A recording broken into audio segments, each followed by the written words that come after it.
Alright, this is how you can solve any ordinary differential equation using just the internet. First, you go to the first link in my description, which brings you to my GitHub, and you press code and you download the zip file. Here's the zip file. You just press extract all and extract it wherever you want. Alright, I extracted it right here. You just open it, and this DE solver is what you want to look at. And you want to open up with Notepad. You can open it up with Notepad, you can open up any text editor, and you press Control A, copy, you go to the second link in the description, trinket.io. Just log in through your Gmail or something, and just press new trinket. Go to Python and paste in this code that you just copied. All you gotta do is change this equation right here. If this is your differential equation, y prime plus 11y prime is equal to negative 24y.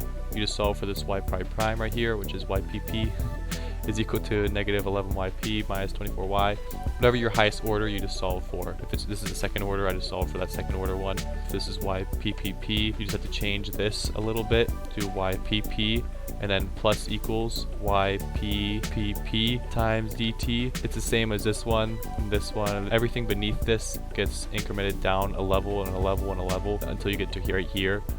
If this equation was third order or something like this, then you'd also need to have y prime initial value, which you would get in your problem, whatever. You need to set it equal to 6 or whatever the problem gives you. Right now I'm going to stick with the second order, and you just change this, and solve this for whatever your equation is, and that's how you can visualize it. Also, you have your final time right here, which is when this thing ends. If you want a more accurate result, this is pretty accurate actually right now, but if you want it to be even more accurate, you have to turn your final time closer to your initial time so that you have this range being a lot of points in between the initial time and end time. You don't really have to know code to do this. The only code you need to ever change is putting a y prime here if it was a third order, and if it was a third order, you'd also have to solve this for the third derivative. Also change the second derivative by the factor of dt or whatever.